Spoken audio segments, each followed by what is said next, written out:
आजमगढ़ अपने मिजाज का जिला है, उसके जैसा कोई नहीं। लगभग 4 दशक से ज्यादा समय हो गया।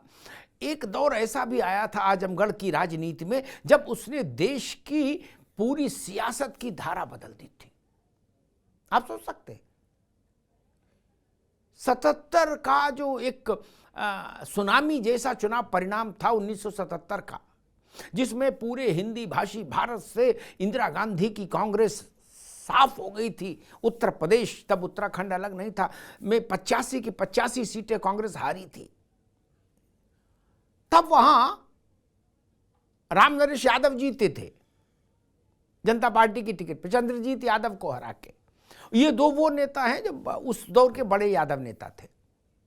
लेकिन बाद में जब रामनरेश यादव उत्तर प्रदेश के मुख्यमंत्री बने तो आजमगढ़ में बाई इलेक्शन हुआ और उस बाई इलेक्शन में इंदिरा गांधी मोहसिना किदवई को उम्मीदवार बना के जिता लाई और वहीं से जनता पार्टी के पतन की शुरुआत हुई और इंदिरा गांधी की वापसी का रास्ता खोला। इसलिए मैंने कहा आजमगढ़ बहुत बड़ा राजनीतिक संदेश भी देता है। कई बार सामाजिक तौर पर आजमगढ़ को आप देखिएगा तो दलित, मुस्लिम और यादव, ये 3 डोमिनेटिंग फोर्स हैं आजमगढ़ में। और इसमें से जो 2 एक साथ हो जाती हैं जिसके, वो आमतौर पर जीत जाता है। लेकिन अधिकांश बार आजमगढ़ से यादव उम्मीदवार विजयी रहे हैं।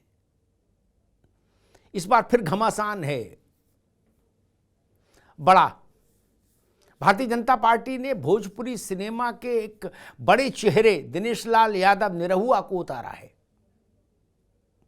और बसपा भी मैदान में है अल्पसंख्यक उम्मीदवार के साथ। और समाजवादी पार्टी ने यादव परिवार के चेहरे को ही वहां उतारा है। चूंकि अखिलेश यादव के इस्तीफे के कारण ये चुनाव हो रहा है, इसलिए धर्मेंद्र यादव मैदान में है। यानी सैफई का परिवार और निरहुआ, इसके बीच में लड़ाई। आज हमारे साथ हैं निरहुआ खुद, उनसे समझेंगे कि आजमगढ़ में लड़ाई की तस्वीर क्या है और उनकी संभावनाएं क्या हैं। नमस्कार निरहुआ जी, कैसे हैं? जी सर, नमस्ते, प्रणाम। आजमगढ़ में बड़ी चुनावी लड़ाई, और इस लड़ाई में भारतीय जनता पार्टी ने फिर भरोसा जताया है दिनेश लाल यादव निरहुआ पर। 2019 में निरहुआ यहां से लड़े थे लोकसभा का चुनाव, जब अखिलेश यादव और उनके बीच में संघर्ष हुआ था। तब निरहुआ सफलता से थोड़ी दूर रह गए थे, चूक गए थे। भाजपा ने उनको इस बार फिर मैदान में उतारा है और इस बार उनके सामने हैं सैफई परिवार से ही धर्मेंद्र यादव और बसपा के एक लोकल कैंडिडेट गुड्डू जमाली। जैसा मैंने आपसे पहले कहा कि आजमगढ़ यादव, मुस्लिम और दलित, इन 3 वर्गों के आधिक्य वाला, बहुतायत वाला जिला है। और राजनीति में भी इन्हीं 3 वर्गों का यहाँ बोलबाला रहा है। और उसमें भी आप देखेंगे अब तक जितने चुनाव हुए हैं उनमें सर्वाधिक बार यादव उम्मीदवार आजमगढ़ से लोकसभा पहुँचे हैं। उसमें चंद्रजीत यादव हैं, उसमें रामनरेश यादव है, उसमें अखिलेश यादव खुद शामिल हैं, मुलायम सिंह यादव, सारे बड़े लोग, बड़े नाम। अब निरहुआ लड़ रहे हैं धर्मेंद्र यादव के खिलाफ। निरहुआ जी, आजमगढ़ में क्या हवा है, कैसा लग रहा है? मामला कांटे का है?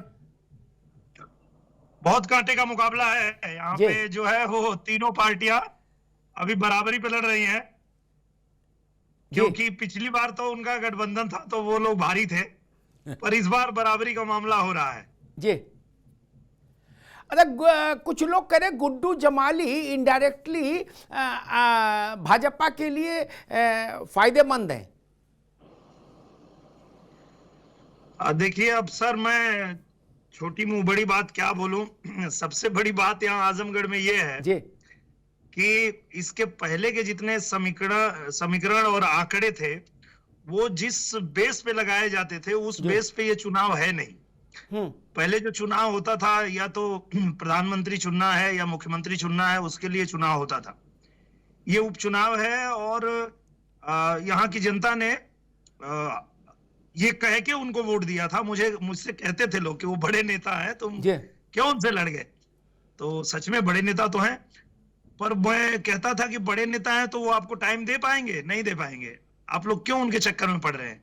क्योंकि वो जीत के प्रधानमंत्री तो बनने वाले हैं नहीं, और ये चुनाव प्रधानमंत्री का है। तो लोग समझे नहीं और उनको जिताए। और मैं कहता था उनको कि आप जिताओगे तो भी वो छोड़ देंगे, वो नहीं कर पाएंगे। छोड़ के वो चले भी गए। तो अब यहाँ की जनता, यहाँ की जो जनता है सर, वो सब लोगों ने ये सोच लिया है कि अब ये नहीं देखना है कि कौन सा जाति, कौन सा धर्म, ये सब समीकरण नहीं चलेगा। आज ही मैं मुबारकपुर में रैली कर रहा हूँ, रोड शो कर रहा हूँ। सारे यहाँ मुबारकपुर में पूरा मुस्लिम का गढ़ है, जहां मुझे सबसे कम वोट मिला। इस बार लोग कह रहे हैं कि नहीं, इस बार तो तुम्हारे साथ रहेंगे, तुमको जिताएंगे, और हम लोग भी सरकार के साथ जाएंगे और देखते हैं कि 2 सालों में हमारे लिए सरकार क्या करती है। अच्छा, जैसे पहले कह रहे थे कि भाई अखिलेश यादव बड़े नेता हैं, क्यों लड़ गए उनके खिलाफ, तुम इस बार धर्मेंद्र के लिए ऐसा नहीं कह रहे? नहीं, ऐसा नहीं कह रहे हैं। पिछली बार तो सिर्फ यही नहीं कहते थे। मैं जब अपने गाजीपुर बॉर्डर पे ही, आजमगढ़ के, मैं गाजीपुर से जब आजमगढ़ के लिए चला तो यहाँ सब ईटा पत्थर भी फेंकने लगे, मेरे बिरादरी के लोग। उनको तो लगता है कि अरे ये हमारा हीरो है, हमारा खून खानदान है, हमारा घर का बच्चा है, ये क्यों हमारे नेता से लड़ रहा। मैंने कहा कि हमारे जो नेता हैं वो गलत राह पे चले गए हैं। पूरा देश चाहता है कि प्रधानमंत्री नरेंद्र मोदी जी फिर से इस देश के प्रधानमंत्री बने, और ये यहाँ गठबंधन बना के साजिश कर रहे हैं, उनको रोकने की कोशिश कर रहे हैं, जो टोटली गलत है। इनको तो अपने जाति का, अपने दल का समर्थन लेके उनके साथ खड़ा होना चाहिए कि जब पूरा देश चाहता है कि नरेंद्र मोदी जी प्रधानमंत्री बने तो उनके साथ इनको जाना चाहिए। उनके खिलाफ जा रहे हैं तो मैं अब इनके खिलाफ लड़ूंगा। तो इसलिए मैं लड़ रहा हूं। आप लोगों को अच्छा नहीं लग रहा, कोई बात नहीं, जिस दिन समझ में आएगा तो आप लोग को भी अच्छा लगने लगेगा। तो जब अखिलेश भैया छोड़ के गए हैं तो यही आजमगढ़ की जनता, सब लोग दौड़ के आके गले लगा रहे हैं और बोल रहे हैं कि अब हम लोग तुम्हारे साथ हैं, चलो हो गया जो होना था, अब तुम्हारे साथ है। तो मुसलमान भी, यादव भी, हर जाति के, हर वर्ग के लोग साथ में आ गए बीजेपी के। और वो सिर्फ इसलिए कि दोनों जगह बीजेपी की सरकार है, केंद्र में भी और राज्य में भी।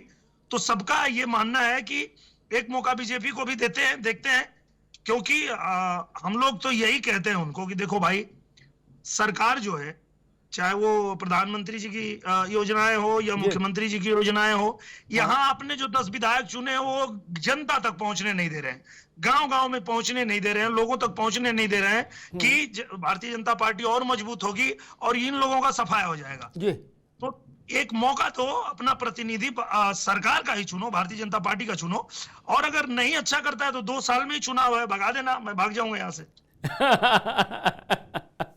अच्छा, एक चीज मैंने देखी, जो बात आप बता रहे हैं, मुलायम सिंह जी के खिलाफ एक बार अशोक यादव चुनाव लड़े उत्तर प्रदेश में, तो मैं गया उस चुनाव क्षेत्र में, तो वहां लोगों से मैंने पूछा तो लोगों ने कहा अशोक यादव अच्छा आदमी है, अच्छा लड़का है, हम इसको प्यार भी करते हैं, लेकिन वोट नहीं देंगे। मैंने कहा क्यों?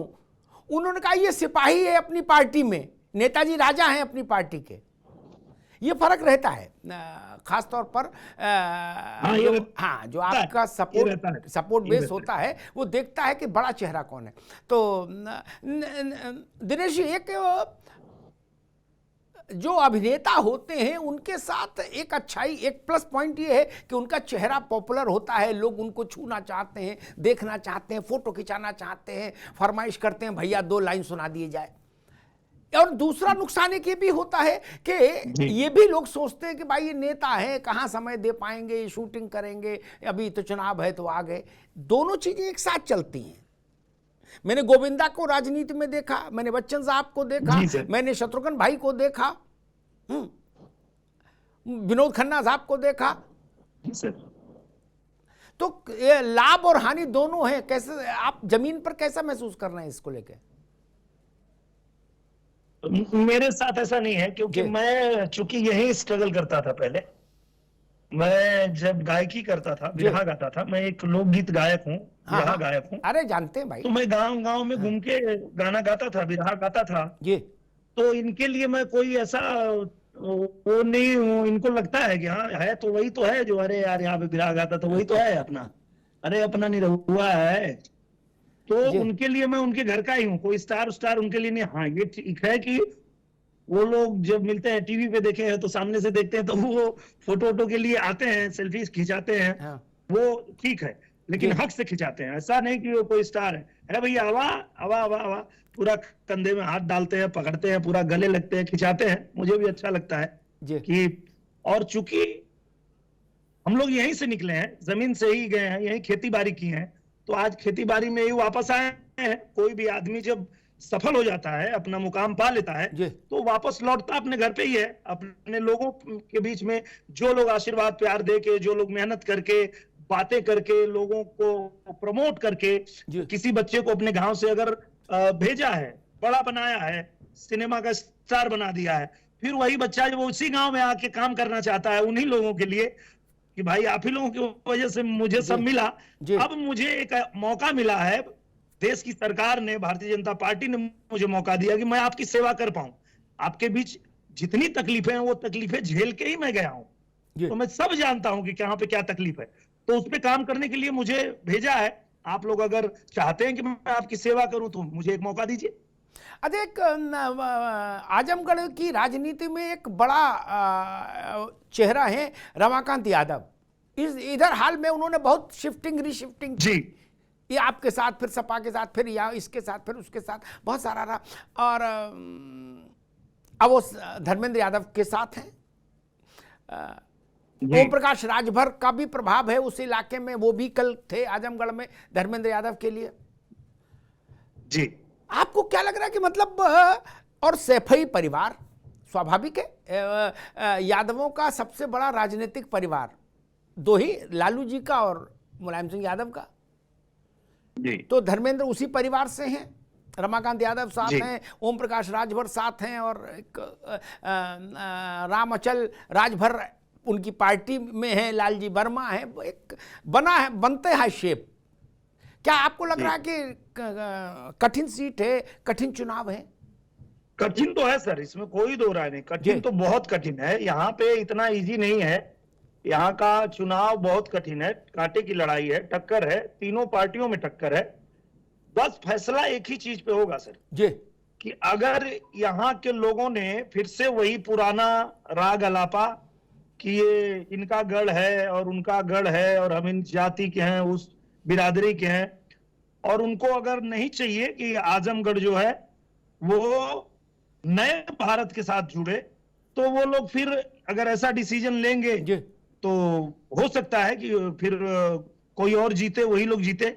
लेकिन अगर इन सब से ऊपर उठ के आजमगढ़ ने अगर सोचा कि एक बार हम आजमगढ़ के भलाई के लिए भी सोच लेते हैं, जाति धर्म बिरादरी के बारे में तो बहुत हमने देखा, बहुत हमने किया, जी पर एक बार देखते हैं कि आजमगढ़, 2 ही साल की बात है, आजमगढ़ हाँ को अगर एक बार हम मौका दें कि जो सरकार है उस सरकार का अगर प्रतिनिधि हम चुनते हैं, तो आजमगढ़ का विकास निश्चित रूप से होगा।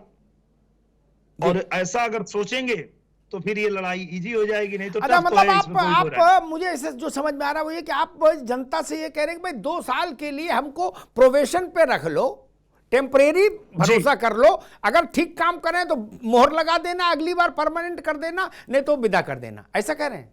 नहीं तो मैं खुद ही नहीं आऊंगा। अगर मैं 2 साल में जी आजमगढ़ के लिए मैं आया हूं अगर काम करने, और सरकार मेरी है केंद्र में भी और प्रदेश में भी, और अगर मैं अपने सरकार के लोगों से, अपने मंत्रियों से, बाकी सभी लोगों से अगर बात करके आजमगढ़ के लिए नहीं कुछ कर पाया, तो फिर मैं आने का मतलब ही तो नहीं होगा, फिर क्यों आऊंगा मैं? जी।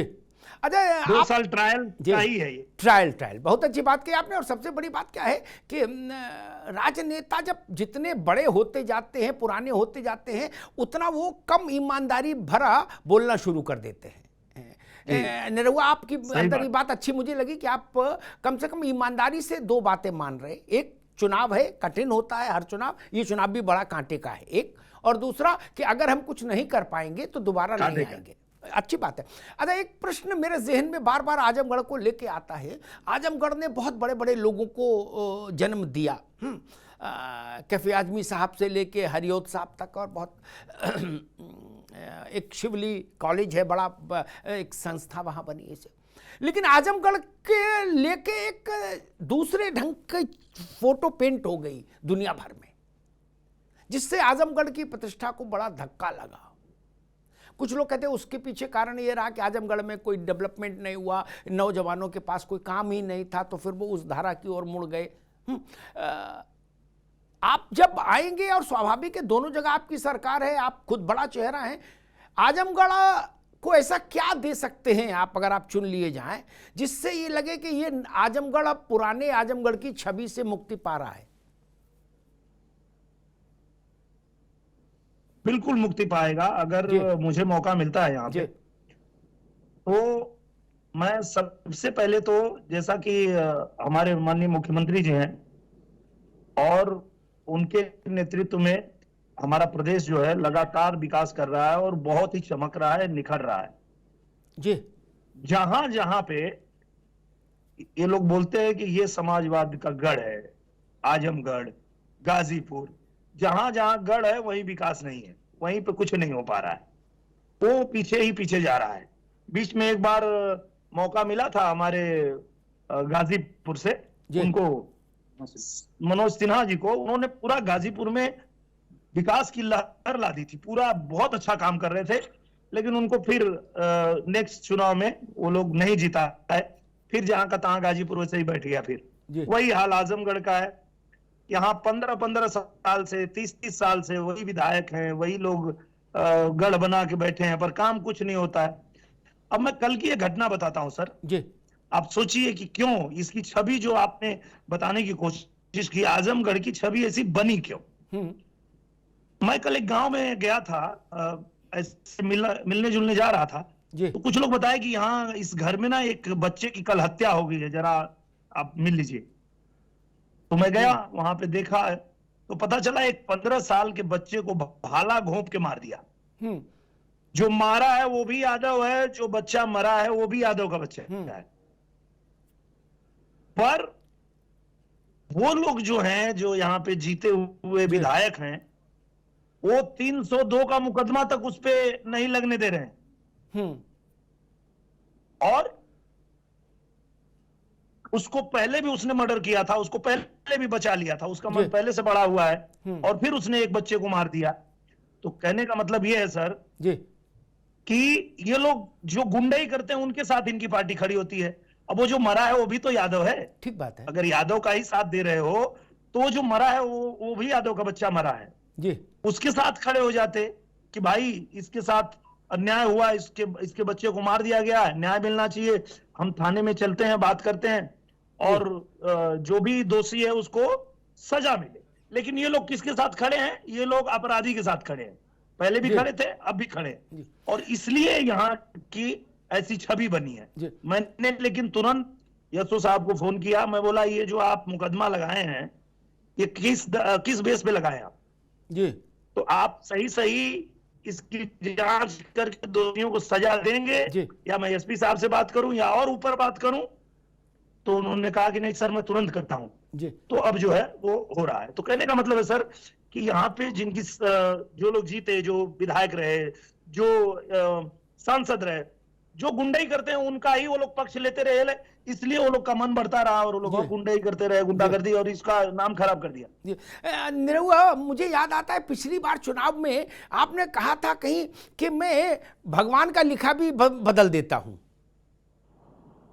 नहीं सर, आप तो बहुत सर बुद्धिजीवी हैं, आप इतने विद्वान हैं कि मैं आपका फैन हूं, मैं आपको सुनता हूं, और इतना सुनता हूं कि आपको सुन के मैं सीखता हूं। आप एक बातें ऐसी करते हैं कि मतलब हर नेता, जिसको भी नेता बनना है उसको आपको सुनना चाहिए, मैं ये मानता हूं। आप इतना अच्छा बताते हैं और बिना लाग लपेट के सबके बारे में सत्य बोलते हैं आप।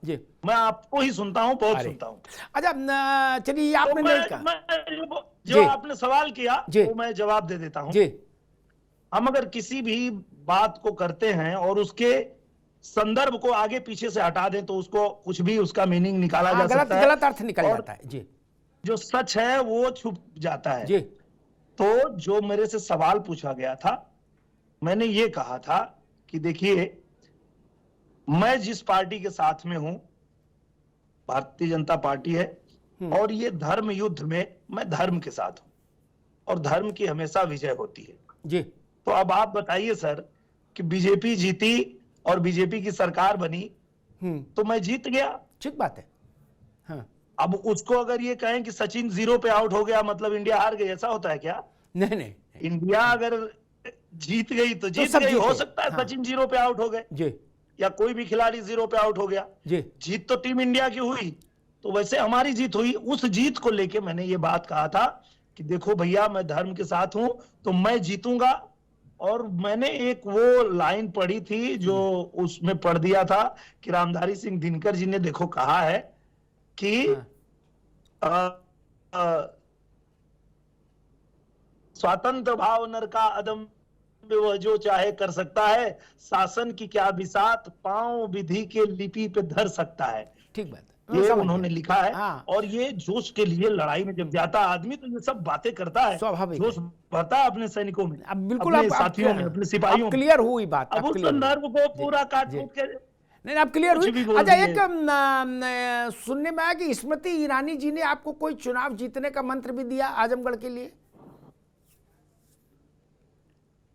जी, वही मंत्र काम आया सर मुझे। जी, क्या था? मैं चुनाव हारने के बाद जब एक बार दिल्ली गया तो स्मृति दीदी से मैं मिला। उन्होंने कहा कि देखो, चुनाव हार गए हो लेकिन आजमगढ़ छोड़ना मत, क्योंकि वो तो छोड़ेंगे, वो नहीं रह पाएंगे वहां। और मैंने वही किया। मैं इन 3 सालों में आजमगढ़ के 5 विधानसभा में मैंने अपनी पूरी टीम लगा दी, 5 टीम। तो 5 विधानसभा की जितनी जरूरतें हैं, जो जो समस्याएं हैं, तो मैंने सारी समस्याएं मुख्यमंत्री जी के टेबल पे पहुंचाई और उसका निदान हुआ और उन्होंने सब पे आदेश किया, काम शुरू हुआ। अभी जब ये चुनाव आया जी, तो यहाँ से बहुत लोग दावेदार थे और होना भी चाहिए, हर कार्यकर्ता को लड़ने का मौका मिलना चाहिए। तो सब लोग दावा कर रहे थे कि हम लड़ेंगे, हम लड़ेंगे। पर मुख्यमंत्री जी ने कहा कि ये लड़का हारने के बाद भी इन 3 सालों में 5 विधानसभा की हर समस्या लेके मेरे पास आता है। तो जब हार के इतना काम करता है, जीत जाएगा तो अच्छा काम करेगा, इसी को फिर से लड़ाओ जी। तो महाराज जी ने मुझे दोबारा यहाँ पे भेज दिया जी। अच्छा, आपसे बात हो निरहुआ तो लोगों की अपेक्षा रहती है कि कुछ भोजपुरी में 2 लाइन जरूर सुनाएं आप अंत में। तो मैं चाहूंगा कि इस इंटरव्यू का समापन उसी से हो। कुछ 2 लाइन ऐसी सुना दीजिए जो आपके लाखों प्रशंसक सुनना चाहते हैं। बिल्कुल बिल्कुल, मैं सबके लिए तो सुनाना चाहूंगा ही, क्योंकि मैं आपको बहुत सुनता हूं, इसलिए मैं चाहता हूं मैं आपके लिए सुनाऊं जी। स्वागत। आजमगढ़ से प्यार कबो ना घटल रहे, आजमगढ़ से ध्यान कबो ना हटल रहे, अखिलेश हुए फरौल निरहुआ डटल रहे, आजमगढ़ से प्यार कबो ना घटल रहे। अब भैया आवे चाहे भौजी, नहीं पीछे हटी मन मौजी, और होई चाहे पार फैसला अटल रहे, अखिलेश हुए फरार निरहुआ डटल रहे। बहुत बहुत धन्यवाद निरहुआ। और हमारी ये कामना है कि आप आजमगढ़ के लोगों के अपेक्षाओं पर खरे उतरे, उनकी सेवा का एक मार्ग जीवन भर जो आपने शुरू किया उस पर चलते रहें। बाकी तो चुनाव है, जीत हार होती रहती है, लेकिन जनता के बीच में नेता को हमेशा रहना चाहिए, ये बात बिल्कुल सही है। और इस रास्ते पर चलना ही मुझे लगता है लोकतंत्र की सबसे बड़ी पूंजी है, सबसे बड़ी ताकत है जो नेता को बड़ा बनाती है। बहुत बहुत शुक्रिया निरहुआ। धन्यवाद सर, प्रणाम प्रणाम सर, धन्यवाद।